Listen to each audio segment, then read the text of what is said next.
সমস্ত কথার মূল কথা আমাদের একটি জবাবদিহিতার জায়গা আছে। আর আমরা এখানে যদি কিছু না করি তাহলে পরকালে সেখানে গিয়ে আটকে যাব। আল্লাহ তাআলা আমাদেরকে বুঝদান করুক, বলুন আমিন। সম্মানিত হাজিরিন, আল্লাহ সুবহানাহু ওয়া তাআলা আমাদেরকে পছন্দ করেছেন, আমাদেরকে অনুগ্রহ করেছেন, দয়া করেছেন। একটু জবান খুলে আওয়াজ করে বলতে হবে, যত নিয়ামত আমরা দেখি আর দেখি না, ভোগ করি আর করি না, এই সব নিয়ামত কার দেওয়া বলুন? আর একটু জোরে বলুন, কার? আল্লাহ যদি না চাইতেন তাহলে আপনি আমি নিয়ামত পেতাম? বলতে পারেন হুজুর বুঝিনি। আমি শুধু একটু উদাহরণ দেই। পৃথিবীতে এমন কত লক্ষ শিশু জন্মেছে যাদের চোখ ঠিক নেই, কত লক্ষ শিশু জন্মেছে যাদের ঠোঁট ঠিক নেই, কত লক্ষ শিশু জন্মেছে যাদের পা দুইটা ঠিক নেই, কত লক্ষ শিশু জন্মেছে যাদের হাতগুলো ঠিক নেই। এরকম শিশু পৃথিবীতে আছে না নাই? একটু জোরে বলুন না, আছে না নাই? এই লক্ষ লক্ষ যোগ দিয়ে কোটি কোটি হয়ে যাবে যারা বাই রং জন্মগত ভাবেই কোনো না কোনো একটা ডিফিট আল্লাহ তাদেরকে দিয়েছেন। যদি এতটুকু শুধু চিন্তা করি যে আল্লাহ তাআলা আমাদেরকে অন্তত এখান থেকে ভালো রেখেছে, একটু জবানটা খুলে বলবেন না আলহামদুলিল্লাহ? কি বলেন, সে আল্লাহ কি পারতেন না? আমি গবেষণা করেছি, আমি কুষ্টিয়া ইউনিভার্সিটির ছাত্র, তাফসীরে অনার্স মাস্টার্স করা একজন মানুষ। আপনাদের সাথে বানোয়াট কথা বলার সুযোগ আমার নাই। এই উল্লাপাড়াতে আমি প্রচুর এসেছি, বিগত দিনে এসেছি, অনেক হুমকি মমকি সত্য ছিলাম, তারপরেও কথা বলেছি যতটুকু কোরআন থেকে পেরেছি। এখনো কোরআন থেকেই বলবো, তবে সত্যটুকু বলার চেষ্টা করা। পৃথিবীতে আল্লাহ তাআলা আমাদেরকে কত নিয়ামত দিয়েছেন, কিন্তু তার মধ্যে আমার মনে হয় তিনটা নিয়ামত আল্লাহ তাআলা আমাদেরকে শ্রেষ্ঠ দিয়েছেন। সুবহানাল্লাহ বলুন। এক নাম্বার, আল্লাহ আমাদেরকে মুসলমানের ঘরে মানুষ হিসাবে পাঠাইছে। বলবেন হুজুর আরেকটু ভেঙে দেন। পৃথিবীতে প্রায় 1000 কোটি মানুষ। কত মানুষ? এটা হলো অলওয়েজ টাইম জীবিত। আর কত হাজার কোটি মানুষ শুরু থেকে এখন পর্যন্ত আসছে আর যাবে, আল্লাহই ভালো জানেন। আল্লাহ তাআলা যদি চাইতেন তাহলে আমাদেরকে মানুষ না বানায়া পশু বানাইতে পারতেন। আবার মানুষ বানাইছেন, এর মধ্যে ইহুদি, নাসারা, বৌদ্ধ, খ্রিস্টান, ওল্ড টেস্টামেন্ট, নিউ টেস্টামেন্ট, জান্দাবিস্তা, মহাভারত, রামায়ণ, গীতা, ত্রিপিটক, বিভিন্ন ধর্মের মানুষ, প্রায় 154টি ধর্ম বিশ্বাস। এদের যে কোনো একটাই আল্লাহ আমাদেরকে পাঠাইতে পারতেন কিনা? কিন্তু দয়া করে মুসলমানের ঘরে পাঠাইছেন। এই দয়াটা কার? আরো জোরে বলেন, কার? অনেক নিয়ামত টাকা দিয়ে কিনা যায়। চক্ষু একটা আরেকটা কিনতে পারবেন, হাত আরেকটা কিনতে পারবেন, কিন্তু এই মুসলমানের ঘরে জন্ম নেওয়া, এটা কোনো কিছু দিয়ে কিনা সম্ভব? অনুগ্রহ কার? অনুরূপ ভাবে আল্লাহ তাআলা আমাদেরকে ঈমান দিয়েছেন। ঈমান খুব বুঝবেন আমার কথা, অল্প কথা বোঝার চেষ্টা করবেন। আল্লাহ তাআলা চাইলে আমাদেরকে বেঈমান বানাতে পারতেন। They are not accepted the religion that is chosen by Lord, but we are the accepted the religion that is chosen by Lord. আমরা বললাম এমন যারা আমরা আল্লাহর পছন্দের ধর্ম নিয়েছি। আর আরো মানুষ আছে, প্রায় 350 কোটি মানুষ মাত্র ধর্ম বিশ্বাস মানে ইসলাম, বাকি 600 কোটি প্লাস তারা এই ইসলামকে মানে না। তাহলে আল্লাহ তাআলা পছন্দ করে আমাকে বাই বর্ন ইমানদার হিসাবে ইসলাম ধর্ম দিয়ে পাঠাইছে। সুবহানাল্লাহ। কারণ এটা এত সহজ না। একজন হিন্দু সহজে ঈমান আনাটা কঠিন হয়ে যায়, একজন বৌদ্ধ সহজে ঈমান আনা কঠিন হয়ে যায়। কিন্তু আল্লাহ তাআলা আমাদেরকে জন্মগতভাবে ঈমান দিয়ে কত দামি করছেন, কারো জানা আছে? নাই। আল্লাহর হাবিব বলেন কিয়ামতের দিন সব মানুষের বিচার ফয়সালা হয়ে যাবে। আল্লাহ রাব্বুল আলামিন আমাকে প্রশ্ন করবেন, নবী আপনি খুশি হয়েছেন কিনা? কারণ আজকের তামাম আয়োজন আপনাকে খুশি করার জন্য আমি আল্লাহ সাজালাম। কোরআন বলছে ওয়ালা সাউফা ইউতিকা রাব্বুকা ফাতারদা। আর নবী আপনাকে আমি রাজি খুশি করতে চাই। আল্লাহর হাবিব বলবেন মালিক আমি খুশি, তবে জাহান্নামে আমার কিছু উম্মত দেখা যায় যাদের কলবে অর্ধেক পরিমাণ ঈমান রয়েছে। আল্লাহর হাবিব বলবেন আল্লাহ আমাকে অনুমতি দিবেন, আমি জাহান্নাম থেকে আমার এই উম্মতদেরকে উত্তোলন করব। আমি মুহাম্মদুর রাসূলুল্লাহ জাহান্নামের কিনারায় দাঁড়িয়ে আমার যে উম্মতগুলোকে আমি জাহান্নাম থেকে উত্তোলন করব, এক নম্বরে ওই উম্মতগুলোর কলবে ছিল অর্ধেক পরিমাণ ঈমান। আল্লাহর হাবিব বলেন নিসফুম মিনাল ঈমান, ঈমানদার ছিল কিন্তু পরিপূর্ণ আল্লাহর সব আদেশ মানতে পারে নাই। অনেক সময় বিপদে পড়ে গেছি, অনেক সময় ভুলে করে ফেলেছে, কিন্তু আজ জাহান্নামের ফয়সালা হয়েছে। রাসূল বলেন প্রথম নম্বরে আমি আমার সেই উম্মত গুলোকে জাহান্নাম থেকে ঈমানের কারণে উঠিয়ে নিব।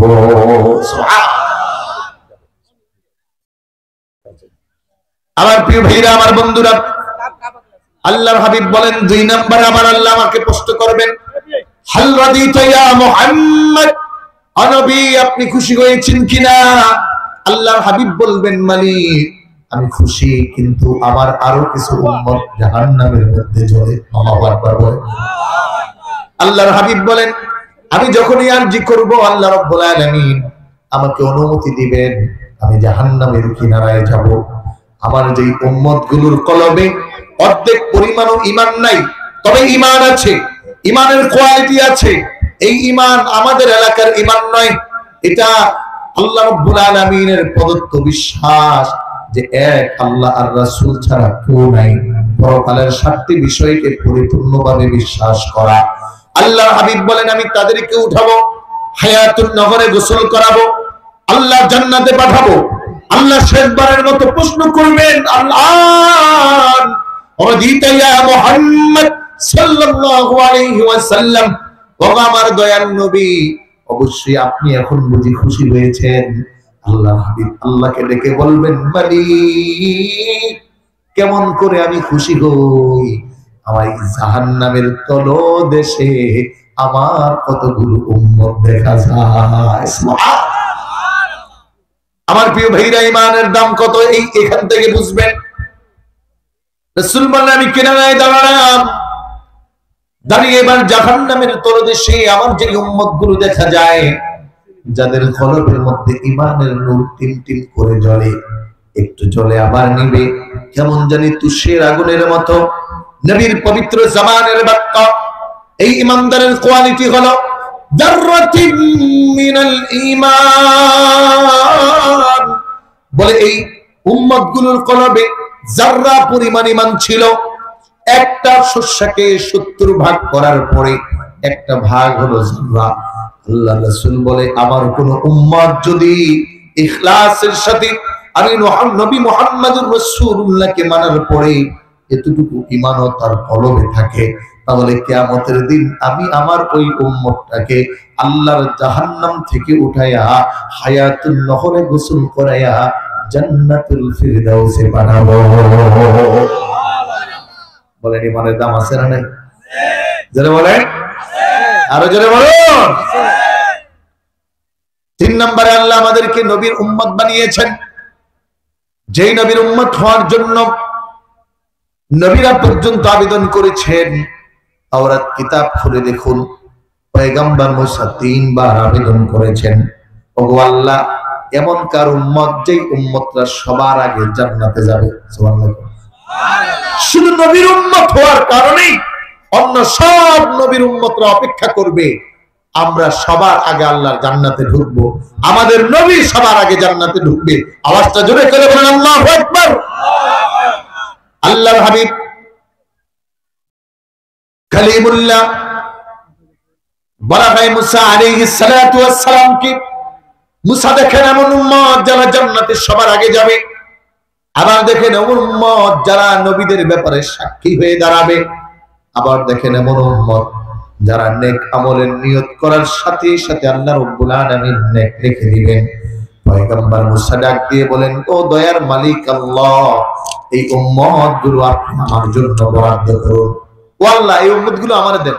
আল্লাহ বলেন না মুসা, হুম উম্মতু মুহাম্মদ সাল্লাল্লাহু আলাইহি ওয়াসাল্লাম, এই উম্মতগুলো হলো আমার নবী মুহাম্মদুর রাসূলুল্লাহর জন্য। বলে সুবহানাল্লাহ। পয়গম্বর মুসা চতুর্থবারে বললেন আল্লাহ তাহলে এত দাম যেই উম্মতের, আমি নবী আমার পক্ষে এই সাক্ষী দিব আমি দাওয়াত ঠিক মতো দিছি কিনা, তাইলে আমি আর নবী হয়ে লাভ কি, আমার ওই উম্মত বানায়।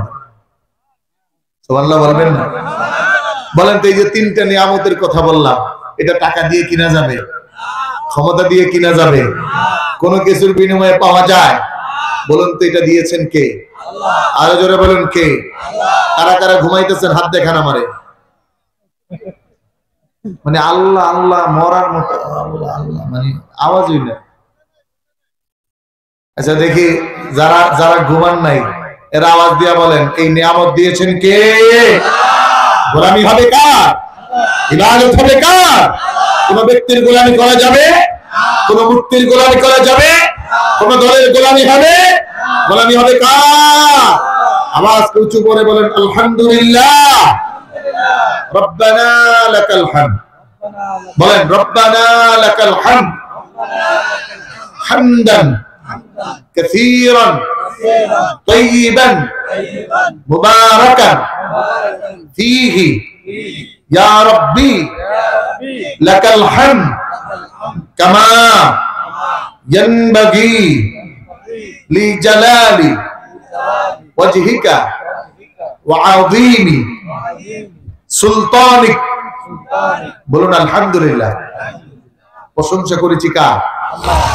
নবীজি যেই শব্দে প্রশংসা করেছেন ওই শব্দটা দিয়ে করলাম। ভালো লাগে না? কেন করলাম প্রশ্ন আসতে পারে। রাসূল সাল্লাল্লাহু আলাইহি ওয়াসাল্লামের সাথে কোনো কিছু লাগলে ওটা দামি হয়। একটু জোরে বলেন না সুবহানাল্লাহ।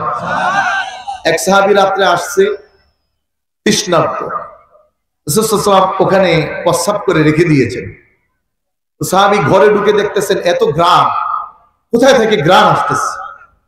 তো তিনি চোখের নিচে তাকায় দেখেন আল্লাহ রাসূল যেই পাত্রে প্রস্রাব করেছেন ওই পাত্র থেকে ঘ্রাণ আসতেছে। সুবহানাল্লাহ কালকে বলে ওই সাহাবী ঘ্রাণ পেয়ে পুরা প্রস্রাব খেয়ে ফেলছে, কারণ ওনার কাছে তো আর প্রস্রাবের গন্ধ লাগে নাই। আমগরেও যদি কোনো সিস্টেমে প্রস্রাবের গন্ধ দূর করাইয়া প্রস্রাব খাওয়াইয়া দেয় টের পাইবেন। আর আমাদের দেশে তো আর ইন্ডিয়াতে তো কিছু হিন্দু আছে ডাইরেক্ট গরুর প্রস্রাব খায়, খুব আছে না নাই? গন্ধ দূর না কইরেই খায়, পাগল। তো আল্লাহ রাসূল সাল্লাল্লাহু আলাইহি ওয়াসাল্লাম আসার পরে প্রশ্ন করতেছেন, এই চোখের নিচে যে পাত্রে পানি ছিল ওটা কোথায়? সাহাবী বলতেছি ইয়া রাসূলুল্লাহ বাড়ি থেকে এসে এত ঘ্রাণ আর তৃষ্ণাও ছিল পুরোটা খেয়ে ফেলছে। সুবহানাল্লাহ। আল্লাহর হাবিব এরকম পেটে হাত দিয়েছেন যে এই তোমার এই পেট আল্লাহর জাহান্নামের আগুন ছুঁতে পারবে না। আরো আসতে বলেন সুবহানাল্লাহ। তাহলে রাসূলের প্রস্রাব যেই পেটে যায় ওই পেট জাহান্নামের আগুন ছোঁয় না। এজন্য প্রতি বছর আমার ট্রাভেলস আছে, আগামী মার্চের 1 তারিখে যাব, আবার আগামী মাসের 12 তারিখে 30 জনের গ্রুপ যাবে। আবার প্রতি মাসেই যায়, আমি মাহফিলের টাইমে যাই না, মাহফিলের পরে অন্য সময়গুলোতে আমি যাই। প্রতিবার যখন যাই মদিনা থেকে বদরের প্রান্তর আছে, সেখানে বীরে শেফা আছে। কি আছে ভাই? বীরে, যেই কূপটা হলো রাসূল সাল্লাল্লাহু আলাইহি ওয়াসাল্লামের থুতু মোবারকের কূপ। সুবহানাল্লাহ বলেন। এজন্য এখনো যদি কোনো উম্মত চিন্তা করে আমি নবীর থুতু খাবো, তাহলে সে যেন বীরে শিফার পানি খায়। সুবহানাল্লাহ। প্রতিবার যাই ওই বীরে শিফার পানি খাই আর পেটটা থাপ্পে আল্লাহকে বলি আল্লাহর কসম বিসমিল্লাহ, ও আল্লাহ তোমার হাবিবের প্রস্রাব নয়, যদি সাহাবী প্রস্রাব খেয়ে জান্নাতে যায়, পেট জাহান্নামে না জ্বালায়, তাহলে আমি গোলাম তোমার হাবিবের থুতু খাচ্ছি, এই পেট যেন কোনোদিন জাহান্নামে না যায়। এজন্য রাসূল যেই শব্দ দিয়ে আল্লাহর প্রশংসা করছেন, এই শব্দ দিয়ে প্রশংসা করলাম। আল্লাহকে বললাম মালিক নবীর জবানের শব্দ আমার জবানে লাগাইছি, এই জবান যেন কোনোদিন জাহান্নামে না যায়। বলেন আমিন। আল্লাহকে খুশি করলে বেজার হয় কে? জোরে বলেন। কয় প্রকার জানেন না? আগে জমিন চাষ করতে হয়, তারপরে মরা ধান গাছ বুনলো হয়ে যায়, আর জমিন চাষ না করে তাজাটা বুনলো মরে যায়। আপনারা তো কৃষক মানুষ, জানেন কিনা? হ্যাঁ, এই খেয়াল করুন। এই জন্য আমি আগে আপনাকে প্রস্তুত করতেছি, কারণ আমি যেখান থেকে বলবো এটা বোঝার জন্য কিছুটা প্রস্তুতি দরকার। আল্লাহকে খুশি করলে বেজার শয়তান। শয়তান 2 প্রকার। শয়তান কয় প্রকার? এটা খুব বুঝবেন, সহজ কথা। আল্লাহর হাবিবকে আমি সুর দিব, আপনার তো সুরের পাগল, একটু আগে ঠিক করে বলি। আল্লাহর হাবিবকে তাবিজ করছে। কি করছে? জোরে বলেন, আরো জোরে। বিপদ না? বিপদ কিনা? বিপদ। রাসূল সাল্লাল্লাহু আলাইহি ওয়াসাল্লাম অসুস্থ, সুস্থ হচ্ছেন না। আল্লাহ রাব্বুল আলামিন ডাক দিলেন, নবী আমার আপনার জন্য দুইটা অ্যান্টিবায়োটিক দিয়ে দিলাম, কিয়ামত পর্যন্ত আপনার উম্মতেরও ব্যবহার করবে। যদি কেউ ঈমানের সাথে এই দুইটা অ্যান্টিবায়োটিক ব্যবহার করতে পারে, আমি আল্লাহ বলে দিলাম সব ধরনের বিপদ থেকে, যত অসুস্থতা আছে সব ধরনের অসুস্থতা থেকে আমি আল্লাহ তাদেরকে বাঁচিয়ে রাখবো। আমার প্রিয় ভাইরা, আমার বন্ধুরা, হাবিব কাল্লাহ সূরা ফালাক আর সূরা নাস পাঠালেন। পাঠিয়ে বললেন, নবী আপনি একটা আয়াত পড়বেন আর একটা একটা করে গিট্টু খুলবেন। ওই কূপের মধ্যে খেজুর গাছের পাতার মধ্যে গিট্টু দেওয়া আছে। আল্লাহর হাবিব খুললেন আর একটা একটা আয়াত পড়লেন।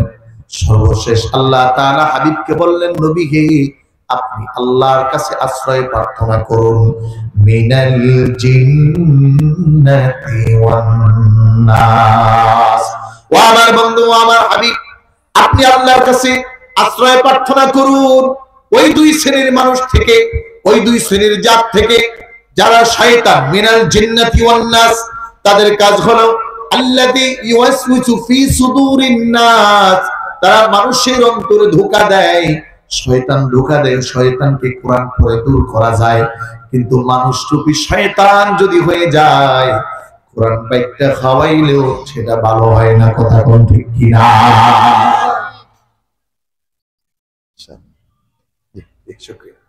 আমার প্রিয় ভাইরা, আমার বন্ধুরা, ভালো করে বুঝুন।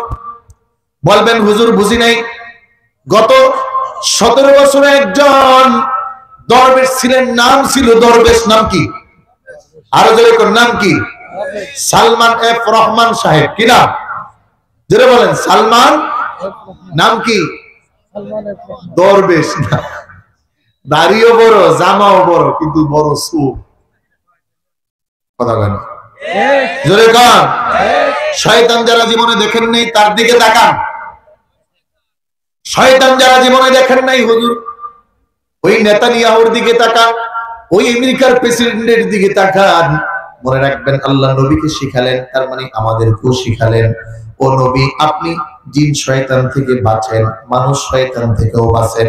মক্কায় একদল মানুষ শয়তান ছিল, তাদের নেতা ছিল আবু জাহেল, আবু লাহাব, উকবা, শাইবা। আওয়াজ করে বলতে হবে, কথা ঠিক কিনা?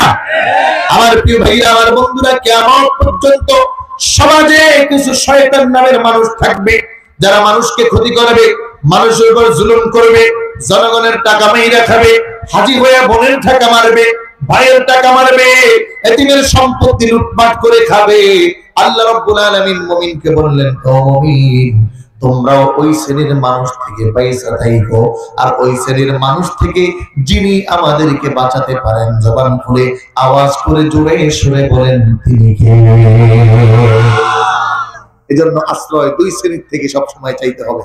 এলাকায় কিছু শয়তান মানুষ আছে না? সব এলাকায় আছে, আছে না নাই? আরো জোরে কর। করিমের লাগায় রহিমের কাছে, রহিমের লাগায় জব্বরের কাছে, জব্বরের লাগায় সত্তরের কাছে, এই চারজনের তো টিয়া খায়। আপনাকে এলাকায় মনে নাই? হ্যাঁ,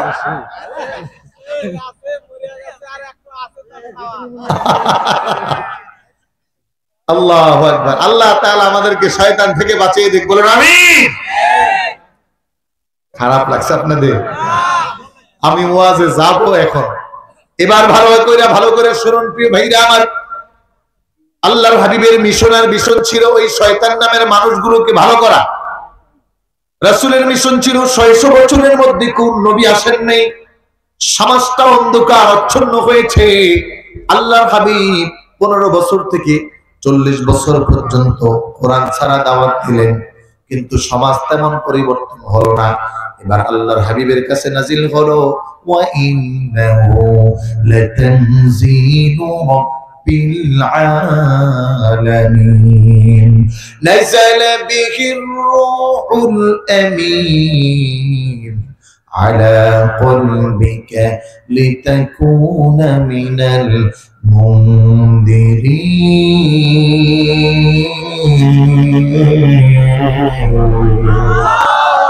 আল্লাহ রাব্বুল আলামিন পাঠালেন কোরআন, বলে দিলেন লিইখরিজান নাস মিনাদ যুলুমাতি ইলান নূর। এই কোরআন মানুষকে হেদায়েত দেখাবে, শয়তান নামের মানুষগুলোকে ভালো করবে। যদি তারা কোরআনের কাছে যায়, যদি তারা কোরআনকে ধরে, যদি তারা কোরআন মতো চলে, একটু ভালো করে বুঝবেন।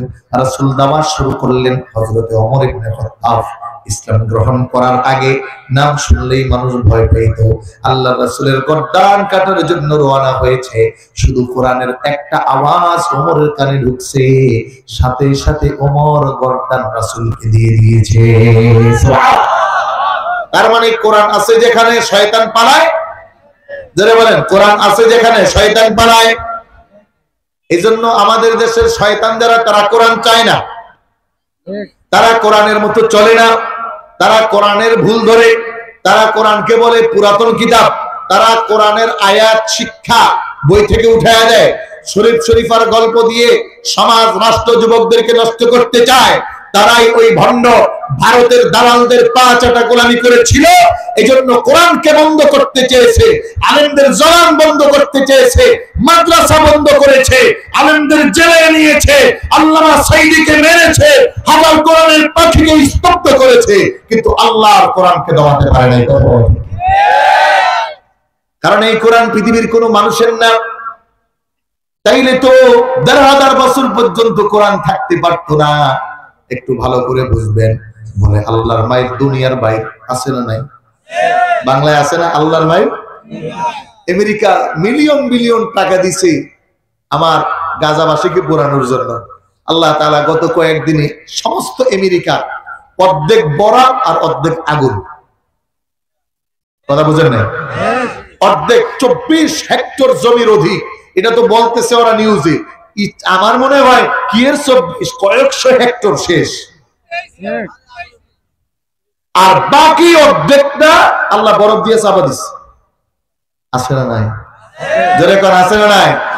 এদেশে তো এমন অনেকে ছিল, দেখতে দেখতে ১৫ বছর, আরো যাবে কত বছর, যাবো না, পালাবো না, প্রয়োজন হলে ফুকুর সাহেবের বাসায় যাবে। কথা বোঝেন নাই?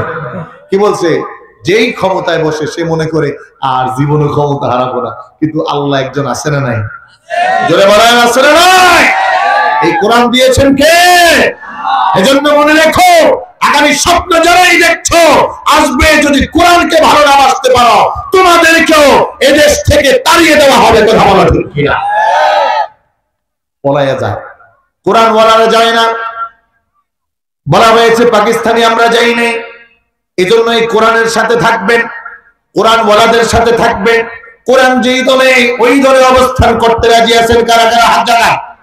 লিল্লাহি তাকবীর, নারে তাকবীর।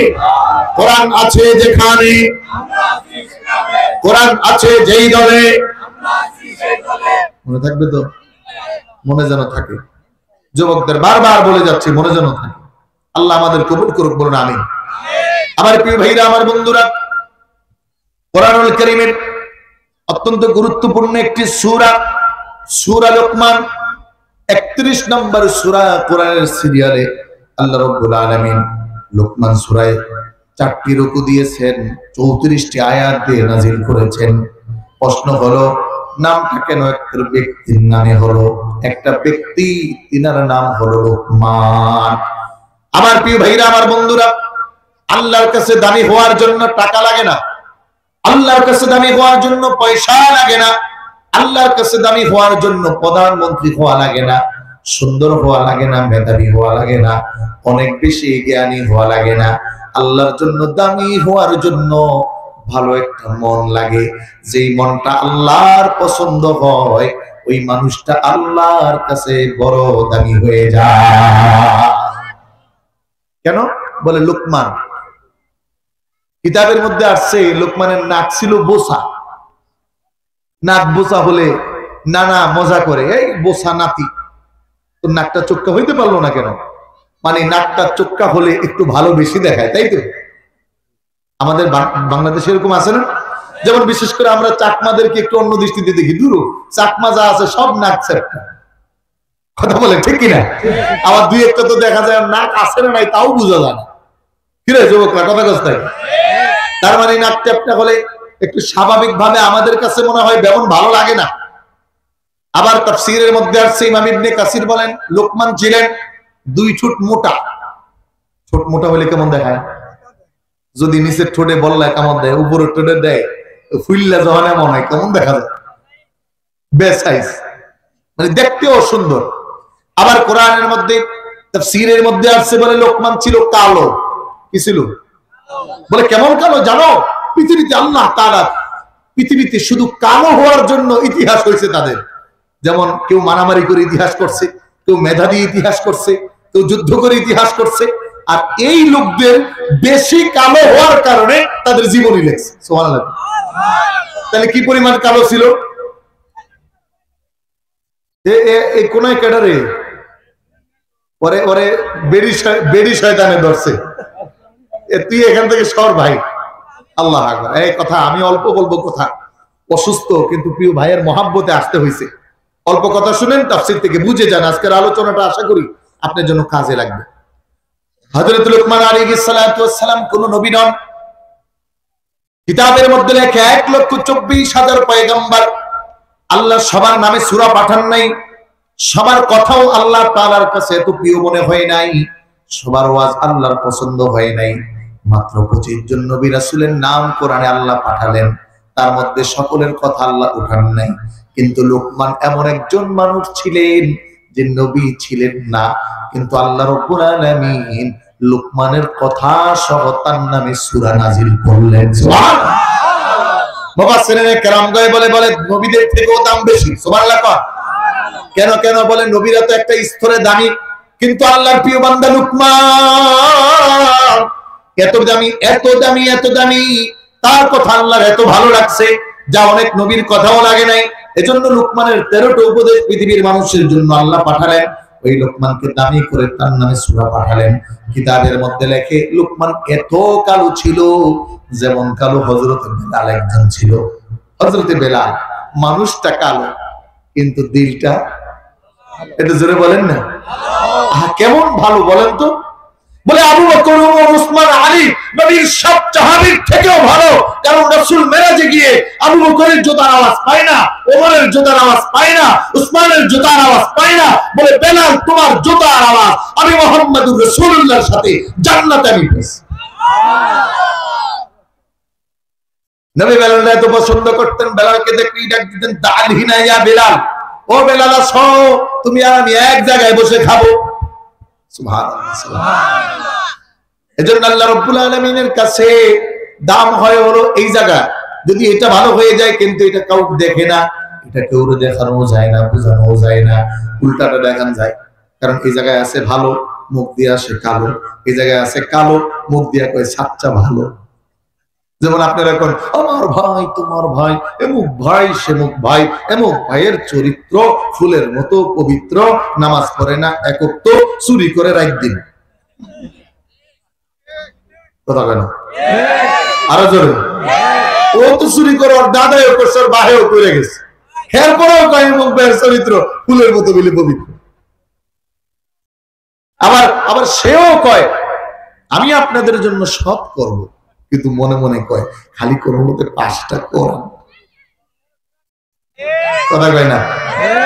এজন্য আল্লাহ রাব্বুল আলামিন জানেন, শোনো, ইন্নাল্লাহা, নবী মুহাম্মদুর রাসূলুল্লাহ বলেন, ইন্নাল্লাহা লা ইয়ানজুরু ইলা সুওয়ারিকুম ওয়া আমালিকুম ওয়ালাকিন ইয়ানজুরু ইলা কুলুবিকুম।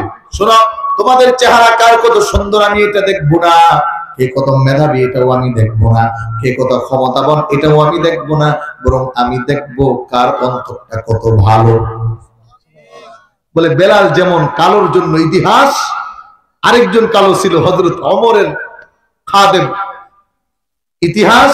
বলে এরকম লোকমান কালোর জন্য ইতিহাস হয়ে গেছে। তাফসীরে লেখছে কয় এমন কালো, গিজ গিজ কালো। আবার আরেক হাদিসের মধ্যে আসছে বলে নাক মোটা, ঠোঁট মোটা, কালো, তার মধ্যে হলো 22টা। কেমন বেটে লেখছে, বেটেদের মধ্যেও কিন্তু 2টা প্রকার আছে, একজন একটু স্বাভাবিকের চেয়ে কম, আর কিছু আছে একবারে এমন। কথা বল না? হাদিসের ইবারতের মধ্যে বোঝা যায় বলে একটু বেশি বাটো ছিল হযরত লোকমান। আবার ছিল মেষপালক, রাখাল। আবার ছিল কুলি, মানুষের বোঝাটাই না টাকা পাইতো। আবার ছিল বাগানের দারোয়ান, দারোয়ানগিরি করে খাইতো। কিন্তু প্রিয় ভাইরা আমার, মজার বিষয় হলো আল্লাহ এত মহাব্বত করছেন, আল্লাহর কাছে এত প্রিয় হইছেন, এত দামি হইছেন। আল্লাহ বলে লোকমান, ও লোকমান তুমি নবী হইবা।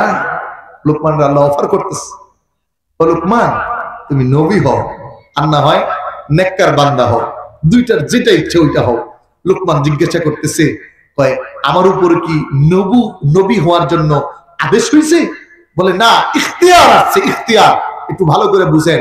বলেন তো আপনাদের এলাকা ধরেন একটা ফ্যাক্টরি, এই ফ্যাক্টরির দায়িত্ব দিতে হবে জিএম এর দায়িত্ব।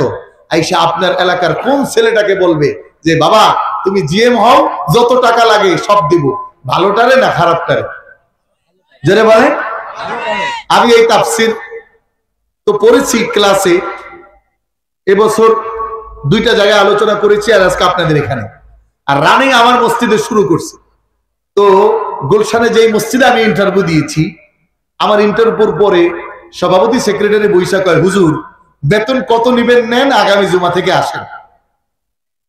আর একটু বোঝানোর জন্য বলতেছি, আমরা দেখতাম আমাদের উস্তাদরা আমাদের জন্য, আমাদের যে প্রিন্সিপাল হুজুর ছিলেন দারুন নাজাতের হুজুর, উস্তাদ আনতেন ফার্স্ট ক্লাস, ফার্স্ট মানে সবচেয়ে ভালো, ওনাকে অফার করতেন আপনি আসেন, আপনার যা লাগবে দিব।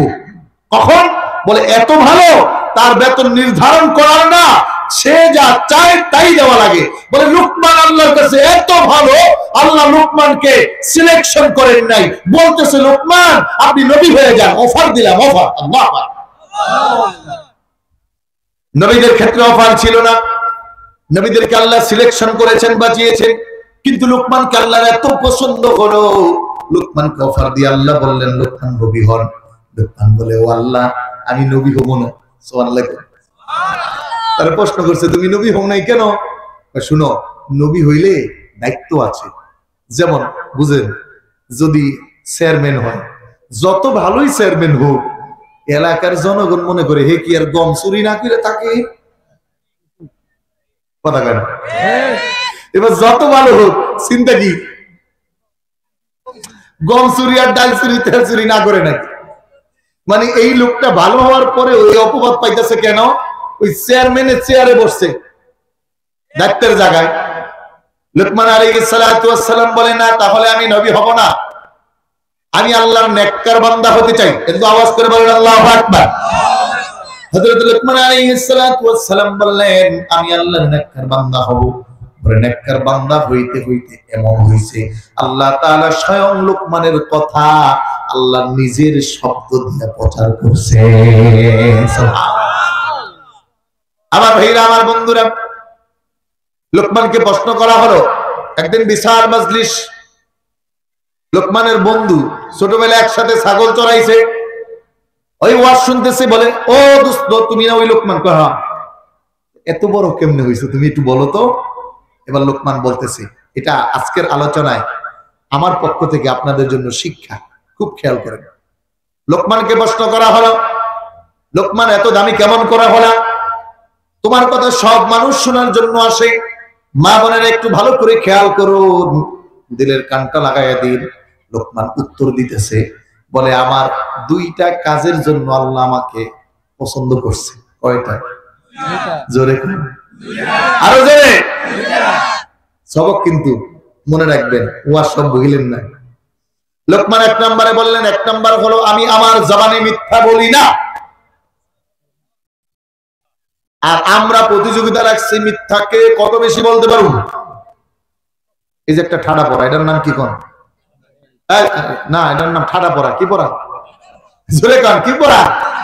এটা আর মোবাইল না, এটা কি পড়া? কই আছেন?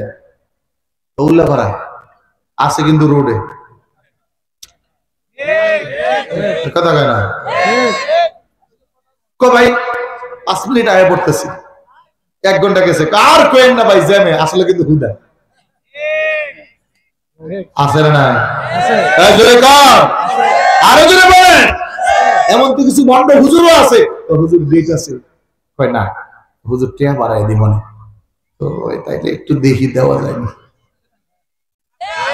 কথা কয় না, আমার সামনে বসা। আল্লাহ আমারে 13 বছর ধরে মাহফিল, 14 বছর ধরে মাহফিল করায়, কোনদিন এরকম বলা লাগে নাই। দোয়া করেন যেন না বলা লাগে।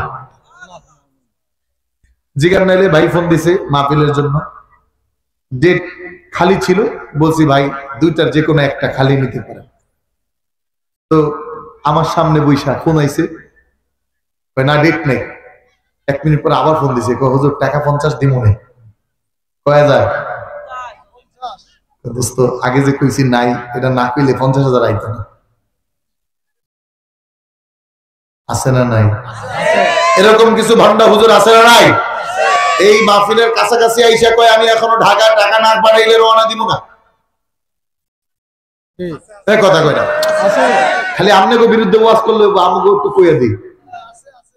লোকমান বলতেছে, ও তুমি বড় মুফতি আর বড় বক্তা হইছো। আল্লাহ কয় তুই ঠন ঠন, বলে লোকমানের মতো বক্তা হও। লোকমান বলে আমি আল্লাহর কাছে দামি হওয়ার প্রথম কারণ হলো, ও মায়েরা, ও বোনেরা, স্বামী ঢুকলে একটা মিথ্যা কথা বলে দিয়েন না, শাশুড়ির বিরুদ্ধে মিথ্যা বলে দিবেন না, ননদের বিরুদ্ধে বানিয়ে মিথ্যা বলবেন না, পড়শির বিরুদ্ধে মিথ্যা বলবেন না।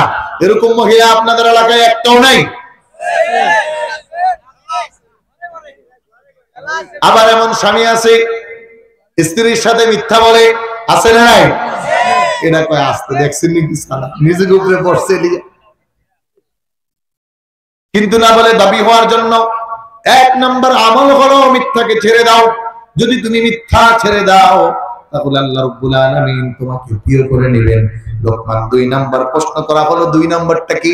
লোকমান বলে, শুনো, সকালবেলা হলেই ঘর থেকে বের হয়ে চায়ের দোকানে যাই নাই, মানে আমার জবানে আমি অহেতুক কোনো কথা বলি না। আর এলাকার চায়ের দোকানে ইল্লা মাশাআল্লাহ, এটা কথা কন না, কথা কন। এমন কিছু চাচা আছে, ওমা দুপুরে খাওয়ার পরে চায়ের দোকানে গপ্প না মারলে তার ভাত জমায় না, আছে না? আফসোস, অযথা বইসাই আরেকজনের বিরুদ্ধে শুরু হয়ে গেছে। সবচেয়ে খারাপ কাজ গীবত, সবচেয়ে খারাপ কাজ। এজন্য সম্মানিত প্রিয় ভাইরা আমার, আজকের আলোচনার শিক্ষা যেটা হবে সেটা তো হবে, কিন্তু প্রথম 2টা শিক্ষা, যে মানুষটা যত জবানে মিথ্যা ছাড়বে আর অহেতুক কথা বন্ধ করে দিবেন, আল্লাহর রাসূল বলেন মান সামাতা নাজা। আল্লাহর রাসূল বলেন মা বাইনা লিহইহি ওয়া মা বাইনা রিজলাইহি আতমানু লাহুল জান্নাহ। এই 2টা কাজ যেই মানুষটা করবেন, আমি মুহাম্মাদুর রাসূলুল্লাহ তাকে আল্লাহর জান্নাতের গ্যারান্টি দিয়ে দিলাম। এখন আল্লাহর কাছে দামি হইতে হলে কি কোটিপতি হওয়া লাগবো? সুন্দর হওয়া লাগবো? 7-10টা পোলা থাকা লাগবে? কি লাগবে ভাই?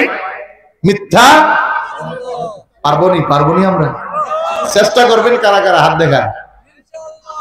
যাক, আল্লাহ কবুল করুক। একটু নামান দেখি তো, গত ইলেকশনে কেডা কেডা টাকা খাইছেন? ও ইলেকশনে হয় নাই না, ও ভোট সব রাত্রে হয়ে গেছিল। আচ্ছা আচ্ছা, যাক, তাহলে সামনের ইলেকশনে কে কে খাইবেন একটু দেখি।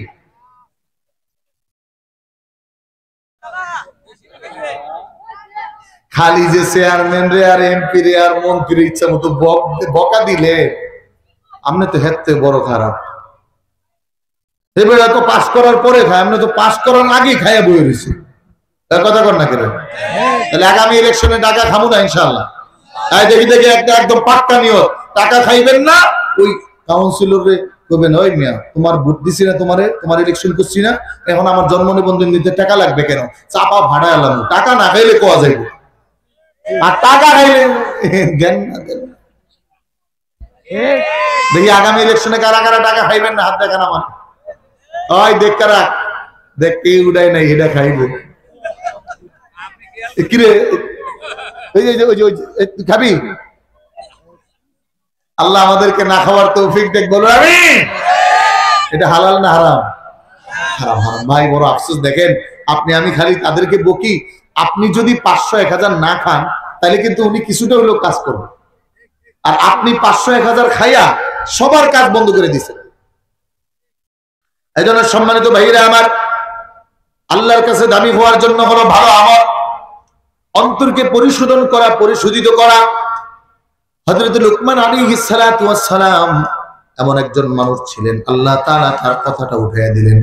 কোরআন থেকে আমি পড়ছি 12 নম্বর আয়াত, ওয়ালাকাদ আতাইনা লুকমানাল হিকমাতা আনশকুর লিল্লাহি ওয়া মান ইয়াশকুর ফাইন্নামা ইয়াশকুরু লিনাফসিহি ওয়া মান কাফারা ফাইন্নাল্লাহা গনিয়্যুন হামিদ। আমার প্রিয় ভাইরা, আমার বন্ধুরা, আল্লাহ বলছেন, শুনো পৃথিবীর মানুষ, আতাইনা লুকমানাল হিকমা, আমি লুকমানকে প্রজ্ঞা দান করেছি, আয় রহমা, রহমত দিয়েছি, অনুগ্রহ দিয়েছি, আয় ফাদলান, আমার পক্ষ থেকে তার উপর দয়া বর্ষিত করেছি। এজন্য আল্লাহ রাব্বুল আলামিন সব বান্দা যেন দয়া পায়, আয়াত শিখিয়ে দিলেন, দোয়া শিখিয়ে দিলেন, বিশ্বনবী তার পবিত্র জবান দিয়ে আমাদেরকে শোনায় দিলেন, রব্বানা লা তুযিগ কুলুবানা বা'দা ইদ হাদাইতানা ওয়া হাব লানা মিন লাদুনকা রাহমা ইন্নাকা আনতাল ওয়াহ্হাব। ও মানুষ, তুমি দোয়া করো, রব্বানা লা তুযিগ কুলুবানা, ও আল্লাহ তুমি আমাকে হেদায়েতের পরে আর গোমরাহি বানায়ো না, ও আল্লাহ আমাকে রহমত দেওয়ার পরে রহমত উঠাইয়া নিও না, বা'দা ইদ হাদাইতানা, আমাকে ভালো করার পরে আর মন্দ কাজে নিও না, আমাকে নামাজি বানানোর পরে আর বেনমাজি বানায়ো না। একটু জবান খুলে বলতে হবে, এই দোয়াগুলো করতে হবে কার কাছে? আরো জোরে বলেন, কার কাছে? রব্বানা লা তুযিগ কুলুবানা বা'দা ইদ হাদাইতানা ওয়া হাব লানা মিন লাদুনকা রাহমা ইন্নাকা আনতাল ওয়াহ্হাব।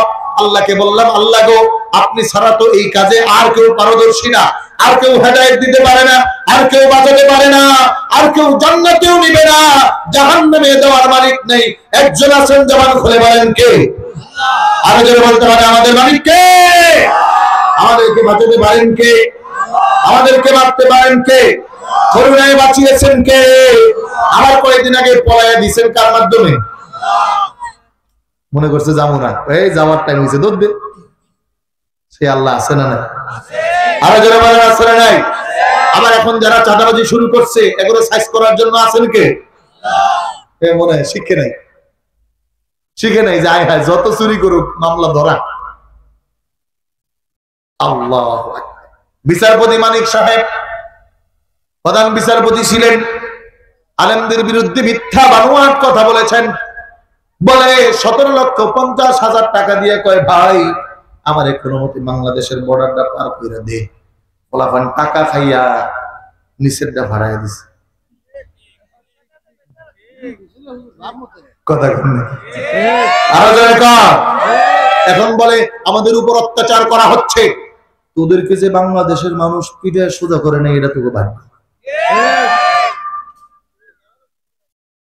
অত্যাচার তাকে উপরে করা হচ্ছে, এটা অত্যাচার। আর এর আগে এদেশে বিএনপির কোন নেতা বাসায় থাকতে পারে নাই, কর্মী থাকতে পারে নাই, জামাতের কেউ থাকতে পারে নাই, অসহায় নিরস্ত মুক্তিযোদ্ধা হওয়ার পরেও তাদের উপর জুলুম নির্যাতন করার পরেও তোমাদের কাছে জুলুম মনে হয় নাই। তোদের মতো ভারতের 5 টাকা গোলামদের জুতা পিটা করা দরকার। কথা বলে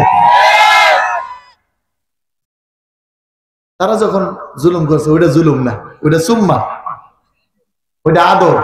আর এখন তারা গেছে কয় না, আপনি জানেন, দুঃখ নিয়ে বলতে হয় 2900 সন্তান, 1800 সন্তান তো না, 2900 সন্তান পঙ্গু হয়ে গেছে।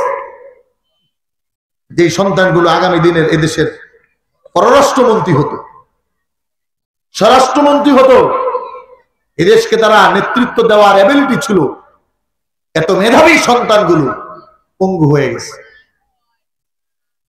আমি কোন দলের বিরোধিতা করছি না, আওয়ামী লীগের ভাইরাও আমার, বিএনপির ভাইরাও আমার, জামাতের ভাইরাও আমার, বিরোধিতা করছি শুধু তাদের যারা এই দেশে চুরি করছে নাম দিয়া। কথা কোন ঠিক কিনা?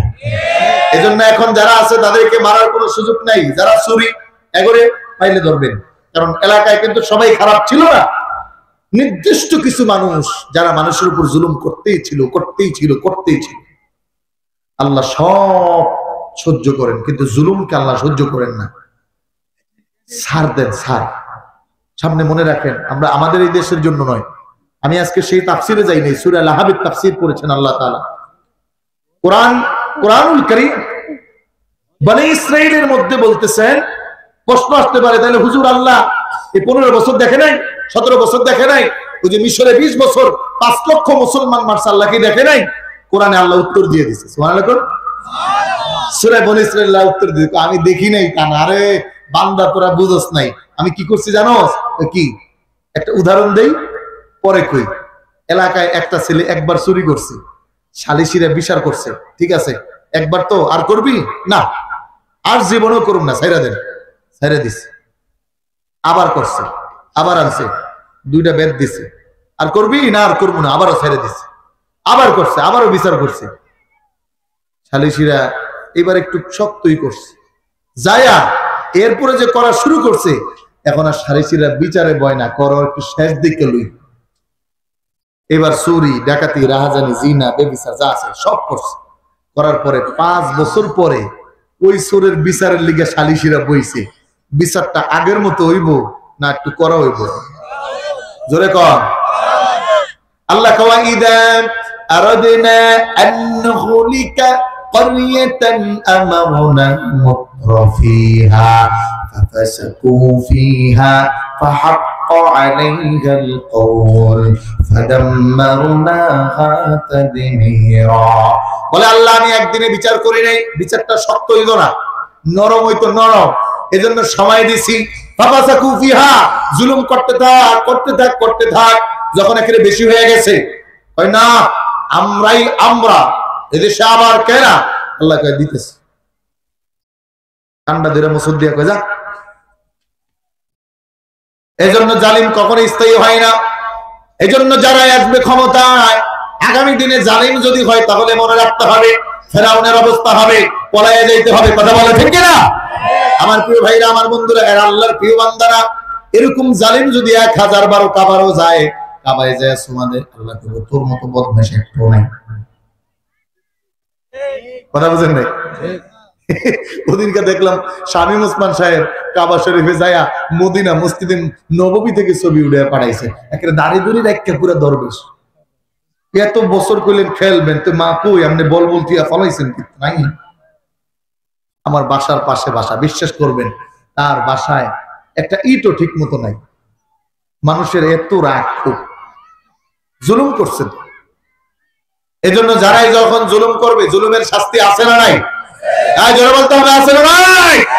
আল্লাহর বিচারতে আদালতে আছে না নাই? দুনিয়ায় হয়তো 6কে 9 করা যায়, 9কে 6 করা যায়, ছেলেকে ছাড়া যায়, ভাতিজাকে ছাড়া যায়, এমপির ছেলে, মন্ত্রীর ছেলে, কিন্তু পরকালে একটু ভালো করে বুঝেন। আল্লাহু আকবার। ফাতেমাকে কবর রাখতেছেন, কবর কামনা হচ্ছে, ও কবর জাননি তোমার মাঝে কাকে রাখবেন? নবীর আদরের দুলালি ফাতেমাকে। কবর কোন উত্তর দেয় না। আবার বলে তোমার মাঝে শেরে খোদা আলীর পরিবারকে রাখতেছি, কবর উত্তর দেয় না। আবার বলে হাসান হোসেইনের মাকে রাখতেছি, কবর উত্তর দেয় না। আবার বলে জান্নাতে মহিলাদের সর্দারনিকে রাখতেছি, কবর উত্তর দেয় না। এবার কবর বলে যদি আমার ভিতরে কে আসবে আমি জানি না, তার আমল যদি ভালো থাকে তাহলে আমার কাছে মাপ পাবে, নয়তো নবীর মেয়েকেও চিনবো না, হাসান হোসেইনের মাকেও চিনবো না, খালি বাংলাদেশের এমপিরে চিনবো, কথা কন না, মন্ত্রী চিনবো। ওরে খোদা, ও তো পিটারের সুদে কই যাবে? আর না হয় একটা করতে হইব, কবরে রাসূল তো হাদিস বলেছেন, মরার পরে দুফিনাল মাইয়িতা ফি কবরিহি আতানি মালাকানি ফায়াজলিসানি আসওয়াদানি আরযাকানি ফায়াকুলানি মান রাব্বুকা ওয়া মান দীনুকা ওয়া মান নাবিয়্যুক। 2 ফেরেশতা আইবো, 2 ফেরেশতারে কইবো, দোস্ত দুনিয়ায় তো কোটি কোটি টাকা কারবার করছিলাম, তা আমার কিছু টাকা পয়সা আছে, তুমি 5 কোটি নাও, তুমি 5 কোটি নাও, আজকে মায়ের মধ্যে দিও না, হইব নি? কথা কয় না, জোরে কহ। আর যদি এরকম থাকে যে না কবরে যাওয়া লাগবো না, তাইলে এক কথা, কবরে না যায় যাইব কই? দেশ হইতে থাকতাম না। বলেন দেশের কেউ কি তা করে গালি দিছে? তো বলাইছে গা কেন? ভয়। চোরের মনে, জোরে বলেন, চোরের মনে। তার মানে বোঝা গেল কিছু না কিছু অপরাধ করেছে। এজন্য ক্ষমতা চিরস্থায়ী না, এটা দিয়ে আল্লাহর কাছে দামি হওয়া যায় না। কিন্তু বলেন তো শাহজালাল ইয়ামানী রহমাতুল্লাহি আলাইহি দোয়া করেনি? কথা কয় না? একজন ভালো মানুষ, এলাকার মধ্যে গরিব কিন্তু নামাজি ছিল, ভালো মানুষ, মরে গেছে, সব মানুষ কান্না করতেছে। আরেকজন কোটিপতি টাকাওয়ালা মরার কারণে মিষ্টি বিলিয়ে দেয়, শয়তান মরছে।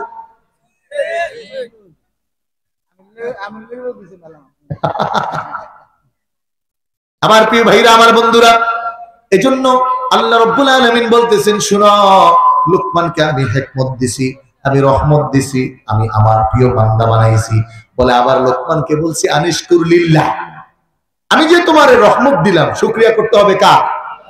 জোরে বলেন, শুকরিয়া করতে হবে কার? আমার হাত দিয়েছেন কে? আমার জবান দিয়েছেন কে? আমার মাথা দিলেন কে? আমার চক্ষু দিলেন কে? আমাকে বাঁচান কে? আল্লাহ বলেন রহমত দিলাম, আনিশকুর লিল্লাহ, আমার শুকরিয়া আদায় করিও। আর আমার দেশের কিছু আছে, সকালে ঘুম থেকে উঠে কয় নেতা নেতা নেতা, আবার ঘুমাইতে যাইতে কয় নেতা নেতা নেতা। যোহর নাই, আসর নাই, মাগরিব নাই, এশা নাই, বাবা মা অসুস্থ হয়ে ঘরে পড়ে রয়েছে, খবর নাই, নেতার পিছনে ছুটছে। আছে না বাস্তবতা নাই? বাবা মা চিৎকাচ্ছে, মা বলতেছে বাড়িতে 1 মিনিট থাইকে একটু কাজ করে যা, বাবারে তোর বাবা অসুস্থ, 1 কেজি চাল এনে দে, তো সময় নাই, নেতা যাইতে গেছে। ঘোড়ার ডিমের নেতা। রাসূল বলেন হুমা জান্নাতুকা ওয়া নারুক, তোর বাবা যদি বলে আল্লাহ এই ছেলেকে মাফ করেন, আল্লাহ মাফ করে দিন। আর তোমার নেতা তো তোমার দিয়েই বলাইছে, দুনিয়ার নেতা তো তাই করে। আফসোস লাগছে আমার, যারা এত কিছু করলো প্রধানমন্ত্রীর জন্য, বিগত প্রধানমন্ত্রী, উনি একা একা চলে গেল। কেমন নিমক হারাম মানুষ রে ভাই, কথা কর না? নিমক হারাম না হলে কেমন হয়? তবে সালমান এফ রহমানের লগে আরেকজন কি ছিল, উনি খুব ভালো মানুষ, ওনারা আগে ধরছে, পুলিশে নিতে আছে, উনি কয় স্যার খালি আমারই নিবেন, ওই যে সালমান ভাই বইয়ের স্যার হলো আইনমন্ত্রী আনিস, উনি খুব ভালো মানুষ, কয় দোস্ত আমি একা যাবো, তুই হলো। একটা বাংলায় কথা আছে, চোরে চোরে হালি, এক চোরে বিয়ে করে আরেক চোরে শালি। আবার আরেকটা কথা আছে, চোরে চোরে মাস্তুতো ভাই আছে না নাই? এজন্য বন্ধু বাছাই করার সময় চিন্তা ভাবনা করে করে, বিপদে যদি বন্ধু ধরাইয়া দেয় তাহলে ও কি বন্ধু? বন্ধু তো হইব বিপদে কি বাঁচাইয়া দিবে। আমার প্রিয় ভাইরা, আমার বন্ধুরা, তারা আল্লাহর প্রশংসা করতে পারে নাই, অথচ প্রতিনিয়ত শ্বাস প্রশ্বাস যেটা নেই দেয় কে বলেন? আল্লাহ। কয়বার নেন জানেন? খারাপ লাগতেছে আপনাদের? আমি বেশি সময় নিব না, আমি ছাইড়া দিব। আমার আলোচনা এরকমই, তাফসীর হবে, বাস্তবতার সাথে আসবে। একটা মানুষ কম হলেও 1.5 লক্ষ বার নিঃশ্বাস নিতে হয়। কয়বার? জোরে বলেন না, কয়বার? 1.5 লক্ষ বার। বলেন তো, যদি 1 টাকা কইরা দিতে হইতো, কয় টাকা হইতো? একজন হাত দেখান, হুজুর আমি প্রতিদিন আল্লাহর 1.5 লাখ টাকা দিতাম আর একদিন করে বাঁচতাম। মেডিকেলে গেলে আইসিইউতে রাখে, 2 দিন পরে বিল কত? কয় 2.5 লাখ। ডাক্তার ভিজিট 5000, আর বাকি সব আমরা অক্সিজেন দিছি। এই জন্য আল্লাহ যে অক্সিজেন দিলেন, প্রতি বছর প্রতিবার প্রতিদিন 1.5 লক্ষ বার নেন। ধরলাম আল্লাহ নাইলে অনেক দয়ালু, আমাদের প্রধানমন্ত্রীরা যেমন দয়ালু, তা আল্লাহ দয়ালু, আরো বড় দয়া, তো অর্ধেক মাফ করে দিল, 75,000 টাকা। কারা কারা বাঁচতেন হাত দেখা? আল্লাহ। আবার কি চিন্তা করছেন ভাই, একবার কি চিন্তা করছেন এই 1.5 লক্ষ বার যেটা নিতেছেন ওইটা ফ্রেশ, আর যেটা ছাড়তেছেন ওইটা বিষ। যদি খালি বিষটাই থাকতো তাহলে মানুষ মারা যেত। যেমন যেখানে আগুন লেগে যায়, অক্সিজেন নষ্ট হয়ে যায়, সব ধোঁয়া হলে তখন সেখানে বাতাস থাকে, কিন্তু সেটা আর অক্সিজেন থাকে না, ওই বাতাসটা বিষ হয়ে যায়, তখন ওইটা ভিতরে নিলে মানুষ মরে যায়। আমরা যেটা ছাড়ি এইটা আবার গাছের খাবার বানায় দিচ্ছে, গাছে ওইটা না খাইলে মরে যায়, আর গাছ যেটা ছাড়ে ওইটা আমরা না পাইলে মরে যায়। এই সব কিছু কে ঘটায়?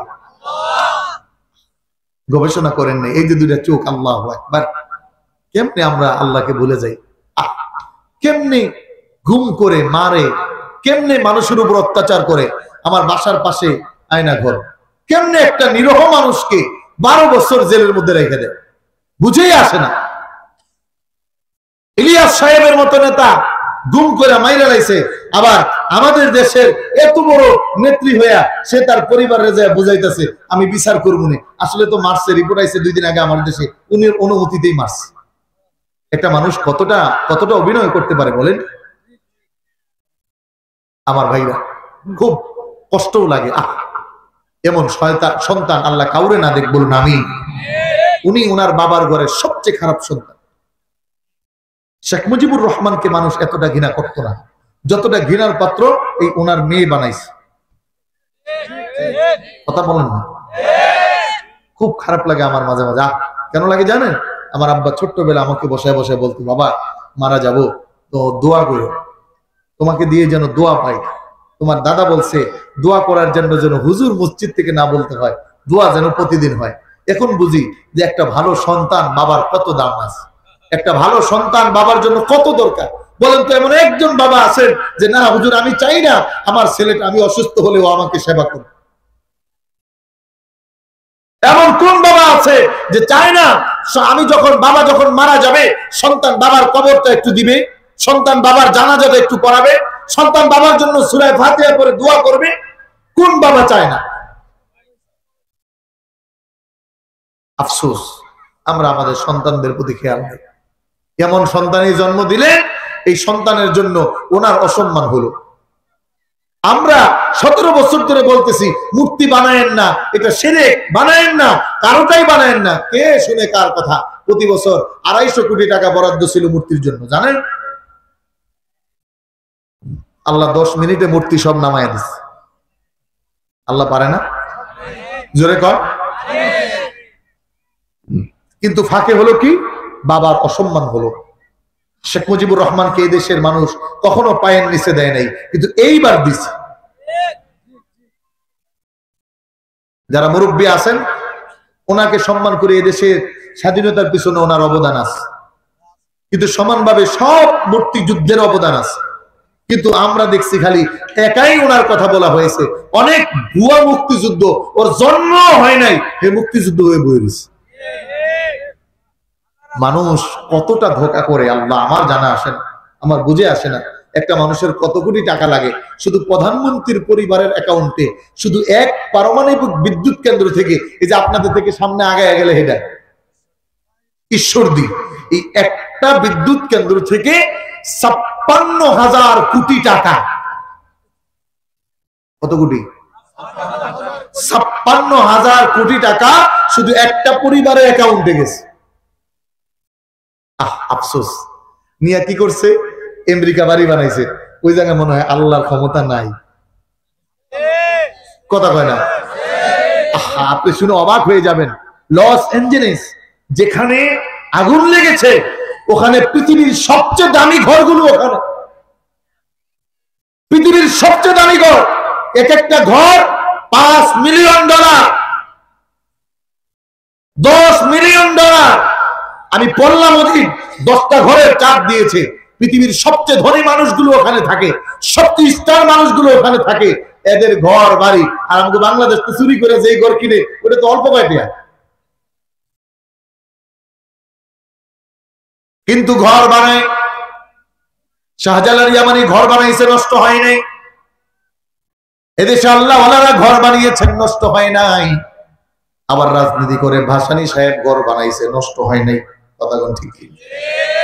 আল্লামা আজিজুল হক রাহমাতুল্লাহি আলাইহি ঘর বানাইছে, নষ্ট হয় নাই। হাফেজ হুজুর ঘর বানাইছেন, নষ্ট হয় নাই। চরমনের পিসাব, সরসিনার পিসাব, এভাবে করে হক দরবার গুলোর হুজুররা ঘর বানাইছে, নষ্ট হয় নাই। মানুষরা এখনো তাদের জন্য দোয়া করে, তাদেরকে কেউ পালানো দেয় নাই, কোনোদিন তাদেরকে বকাও দেয় নাই। এজন্য আল্লাহ বলে, ও দুনিয়ার মানুষ, রাজত্ব চিরস্থায়ী জিনিস দিয়ে হতে হয়। বলে লোকমান এমন চিরস্থায়ী গুণ অর্জন করেছে, আমি রব্বুল আলামিন তাকে কিয়ামত পর্যন্ত রাজত্ব দিয়ে দিয়েছি। বলেন সুবহানাল্লাহ। লোকমান শুকরিয়া আদায় করে আল্লাহ। একটা ঘটনা মনে পড়ছে লোকমানের। আল্লাহু আকবার। তাফসীর খুব মজার, বুঝছেন? তাফসীর একটা আয়াত থেকে অনেক তাফসীর চলে আসে। আর আমি তাফসীরের ছাত্র, আমার ক্লাসে 29টা তাফসির মোতালা করার সুযোগ হয়েছিল। কিছু পড়াশোনা করেছি, বেশি করতে পারি নাই। আপনারা দোয়া করেন যেন আল্লাহ ইলম বাড়ায় দেয়, বলেন আমিন। আমার প্রিয় ভাইরা, লুকমান আল্লাহর প্রশংসা করার জন্য আল্লাহ বললেন। লুকমান আল্লাহর কেমন প্রশংসাকারী ছিলেন? প্রশ্ন আসে না? আল্লাহু আকবার। খুব খেয়াল করে, লুকমান কাজ খুঁজতে গিয়ে একটা বাগানের দারোয়ানি পাইছে। কিসের দারোয়ানি? সবাই বলেন কিসের? ঘটনা যেন ভুলে না যান।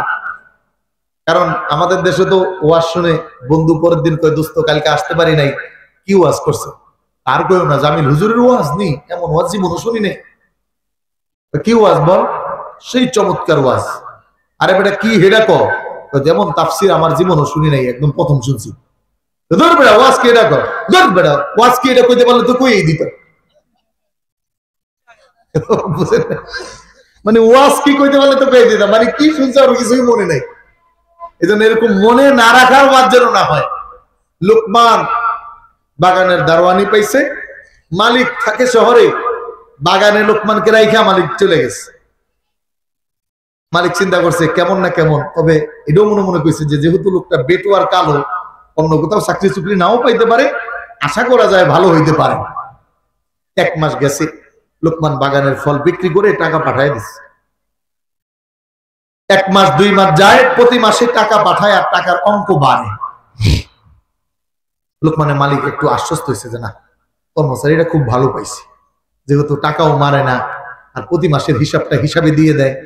কারণ দোকানদারের ব্যবসা টিকে তখন যখন দোকানদারের কর্মচারী চুরি না করে। আর দোকানদারের কর্মচারী যদি চুরি করে, তাহলে যত কোটি টাকাই ব্যবসা হোক আর টিকবে। দেখতে দেখতে 12 বছর চলে গেছে, মালিক আর আসে নাই। কয় বছর? কিতাবের মধ্যে লেখে প্রতি বছরে বছরে লোকমান ফলের বাগানও বাড়াইছে, টাকাও বাড়াইছে। তো মালিক তো মহা খুশি। 12 বছর পরে মালিকের মন টান দিচ্ছে, আরে 12 বছর আগে একটা মানুষকে রেখে আসলাম, আজকে 12 বছর হলো, এর মধ্যে আর কোনো খবরাখবর নিলাম না, প্রতি মাসে তো টাকাটা ঠিকই পাঠায় দেয়, তো একটু দেখতে যাই। তো মালিক আসছে, আসার পরে লোকমান মালিককে সালাম দিয়ে বাগানে ঢুকেছে, বসতে দিছে। মালিক বলতেছে, লোকমান আমার প্রতি রাগ করছো? লোকমান বলতেছে না, আলহামদুলিল্লাহ আমার মালিক আমাকে ভালো রাখছে। আমাদের মালিক কে বলেন? অনেক সময় প্রশ্ন করে কেমন আছেন, কয় মোটামুটি। মোটামুটি আছেন আপনি? কি বলতে হবে বলেন? আলহামদুলিল্লাহ। কারণ রাসূল বলেছেন, আল্লাহ উনদুরু ইলা মান আসফালা মিনকুম ওয়ালা তানদুরু মিন ফাওকিকুম। তুমি যখন আখিরাতের দিকে তাকাইবা, তখন তোমার চেয়ে বেশি আমল কে করে তার দিকে তাকাও। আর দুনিয়ার দিকে তখন তাকাইবা, তোমার চেয়ে কে খারাপ আছে তার দিকে তাকাও। একটু সমাজে যদি থাকান, আপনার চেয়ে অনেক দিক থেকে অনেকে খারাপ আছে না? যেমন যদি ধরেন ওই দরবেশের কথাই কই, ভ্যাকসিন কুকুরিপের মালিক কি যে আকাম করে গেছে, আল্লাহ মাফ করুন। যারা যারা টিকা দিচ্ছেন এই বছর অ্যালার্জি ধরছেনি? এই তথ্য শুনেন, তথ্য আপনারা তারা তো তথ্য নেন না। এই ভ্যাকসিন কুকুরুপের মাধ্যমে টিকা যেটি আনছে, এই সবগুলো টিকার মধ্যে 2 নম্বরই আছে। মানে ডাক্তার বলছে আমাকে, একজন বড় ডাক্তার, উনি বললো হুজুর আসলে সত্য কথা কি বলবো, মানে টিকায় যেই কোয়ালিটি, মানে বিদেশের টিকাটা যেই মেজারমেন্টের, আমাদের দেশের টিকা আসছে ঠিক, কিন্তু ওই মেজারমেন্ট দিয়ে আসে নাই। কারণ বাজেট হয়েছে 2 কোটি, দিছে 50 লাখ, আর 1.5 কোটি খাইয়া লাইছে। তো টিকা ভালো হইব কই থেকে? এখন টিকা যারা দিচ্ছেন মোটামুটি অ্যালার্জিতে ভোগেন। আমার জীবনে অ্যালার্জি হয় নাই, অথচ এই বছর আমার শরীর চুলকে দিচ্ছে। 50 বছরে যাদের চুলকানি হয় নাই, এই টিকার কারণে হচ্ছে। এটা কিন্তু খুব মারাত্মক। তাও আলহামদুলিল্লাহ ভালো, যাদের চুলকানি হয়ে যাচ্ছে এরা বাইচা যাইতেছেন, আর যাদের হইতেছে না, কয় না কি টিকা দিছি কিছু হয় নাই, এরা বিপদে আছে, ক্যান্সার হওয়ার সম্ভাবনা আছে। আল্লাহ সবাইরে মাফ করে দেখ, বলুন আমিন। এই যে ওনার 1000 কোটি টাকা আছে, কোনো লাভ আছে? টাকা থাকার পরেও কোনো লাভ নাই। সেই অনুপাতে আমরা অনেক ভালো আছি আলহামদুলিল্লাহ। তো লোকমান মালিকরে বলতেছে যে আমি, আমার মালিক আমাকে ভালো রাখছে। কথা বলো না, শুনো। মালিক বলতেছে আলহামদুলিল্লাহ আমিও ভালো আছি, তো লোকমান আমাকে বাগান থেকে একটা ভালো ফল আইনা দাও না। 12 বছর ধরে কত সুন্দর বাগান করছো, বাগান বড় বানাইছো, তুমিও খুব ভালো বিশ্বস্ত আমার কর্মী, একটা ভালো ফল দাও। লোকমান বাগানের মধ্যে ঢুকছে, ঢুইকা একটা ফল পাইরা আনছে। এই ঘটনাটা আমি 1 ঘন্টা কইতে পারতাম, যারা কিচ্ছার বয়ান করে আর কি, কিচ্ছা দিয়ে ওয়াজ করে হুজুর আছে না, ধরেন এই ঘটনাটাই মোটামুটি 1 ঘন্টা চালায়। দেন আমি এটা পারুম না, কারণ আমি আপনারা কিছু কথা শুনাইতে চাই। তো লোকমান ফলাই না কাইটা মালিককে দিছে। মালিক একটা ফল মুখে দিয়া চোখটা গরম করে লোকমানের প্রতি রাগ হয়ে গেছে। এ লোকমান, তুমি কেমন মানুষ, মুখে মধু অন্তরে বিষ, তুমি আমারে বললা তুমি ভালো আছো, আর মনে মনে আমার পে রাগ করে আমার একটা তিতা ফল খাইতে দিলে। 12 বছর পরে আসছি, একটা ভালো ফল চাইলাম তোমার কাছে, তুমি এখানে থাকো আর ফলটা দিলে তিতা, এটা হইল লোকমান? এবার লোকমান উত্তর দিতেছে, মালিক আমাকে তো 12 বছর আগে আপনি নিয়োগ দিচ্ছেন, তাই তো? বলে হ্যাঁ। বলে আপনি আমাকে বলতেছেন একটা ভালো ফল আপনাকে আমি দিতাম, বলেন তো মালিক কেমন করে একটা ভালো ফল আপনাকে আমি দিব? এই 12 বছরে কোনো ফল তো আমার জিহ্বা চুয়ে দেখেনি। আনিশকুরলি, আল্লাহু আকবার, আনিশকুরলিল্লাহ, আল্লাহর শুকরিয়া আদায়কারী বান্দা কেমন হয়? লোকমান বলে, মালিক 12 বছরে আমি বাগান পাহারা দিয়েছি। ও মা বোনেরা আমার, ঘটনাটা মনে রাখিও, সাবধান সাবধান। আরেক পাড়ার পড়শির গাছের বড়ই পাইরা খাও, একটু জিজ্ঞাসা করে খাইও। গাছের থেকে লাউ চুরি করে আনো, পুষ্কুনি থেকে মাছ চুরি করে নাও। মনে রাখিও, লোকমান বলে, মালিক বাগানের ফলগুলো পাহারা দেওয়ার জন্য আমার রাখছেন। এই 12 বছরে আমি লোকমান একটা ফল খেয়ে দেখি নাই। মালিক বলে, কেন খাও নাই? লোকমান বলে, আমাকে আমানতদার হিসাবে আপনি পাহারাদার রেখেছেন, আমাকে তো ফল খাওয়ার জন্য আদেশ করেন নাই। ও মালিক, আমাকে মাফ করবেন, আমি তো বাগানের মধ্যে ঢুকেছি, একটা ফল ভালো দেখে আমি নিয়ে আসছি, জানি না কেমন, এজন্য আমি বলতে পারবো না এই ফলটা কেমন ছিল। আমি আপনার আমানত রক্ষা করেছি। মুফাসসিরিনে কেরামগণ লেখেন, লুকমান আল্লাহর রহম পায় এমন বান্দা হয়েছেন, আল্লাহ রাব্বুল আলামিনের কাছে এমন আমানতদার বান্দা হয়েছেন। বড় আফসোস লাগে আমাদের দেশের বড় হাজী সাহেব আর গাজী সাহেব আমাদের দেশের সব টাকাগুলো খায়া শেষ করে লাইছে। কথা কোন ঠিক কি না? আমাদের কাছে সামান্য একটা দায়িত্ব থাকে না, সামান্য একটু আমানত আমাদের কাছে মজুদ নেই।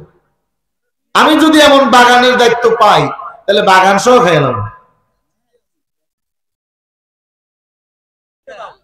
আফসোস। আবার প্রিয় ভাইরা, আমার বন্ধুরা, আবার আল্লাহ বলতেছেন, শোনো, ওমাইয়াশকুর ফাইন্নামা ইয়াশকুরু লিনাফসি, বলে যে শুকরিয়া আদায় করে, যে ভালো কাজ করে, যে নেক আমল করে, সে তার জন্যই করে। এই সব নিয়ামত দিয়েছেন আল্লাহ। আবার আল্লাহ বলতেছেন, শুকরিয়া আদায় করো আমার। আল্লাহর তো শুকরিয়ার কোনো দরকার নাই, আমি না করলেও আল্লাহর কোনো ক্ষতি নাই, কোনো মানুষ না করলেও আল্লাহর কোনো লস নাই। এই জন্য আল্লাহ বলতেছেন, বান্দা যদি রাতের বেলা উঠে তাহাজ্জুদ পড়ো, ওইটা তোমার কাজে লাগবে। রাতের বেলা উঠে যদি চুরি করো, ওইটা তোমার কাজে। বলবো হুজুর এটা কই আছে? এই যে আগের আয়াতে আছে। আল্লাহু আকবার, কত চমৎকার কথা।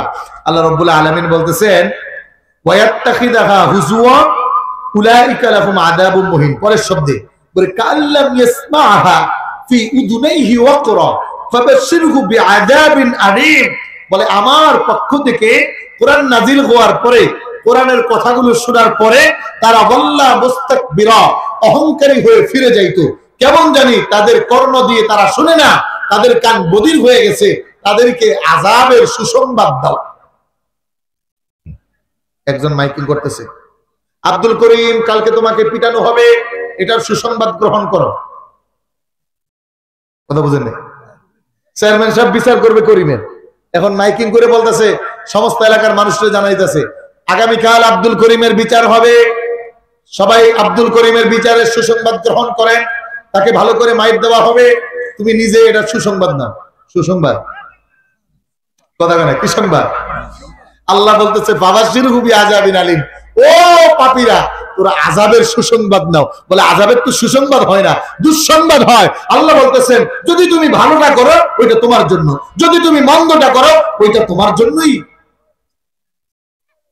এজন্য কোরআন বলছে আল-ইয়াউমা তুজজা কুল্লু নাফসিন বিমা কাসাবাত লা যুলমান ইয়াউম। কিয়ামতের দিন বিচার হবে, কারো উপর এক চুল পরিমাণ অত্যাচার করা হবে না, প্রত্যেককে প্রত্যেকের পাওনা বুঝিয়ে দেওয়া হবে। এজন্য মনে রাখিও, গত 17 বছর যত চুরি করছো, যত ডাকাতি করছো, যত গুম করছো, দুনিয়ায় বিচার না হলেও আল্লাহর আদালতে বিচার হবেই হবে। কথা কার? আল্লাহ। না, কোরআন শরীফটা আমি বানাইছি, আর কথা আল্লাহ। এই জন্য ভালোটা করলে ভালো, মন্দটা করলে, যদি মনে করেন যে না আমি যা করি আর না করি এটা তো কেউ দেখে না, তাহলে কিন্তু খুব বিপদ। কারণ পৃথিবীর কেউ দেখুক আর না দেখুক, একজন দেখে, তিনি কে? আরো যারা বলেন তিনি কে? আল্লাহর চোখ ফাঁকি দেওয়ার কোনো সুযোগ একটু জিকির করেন লা ইলাহা ইল্লাল্লাহ।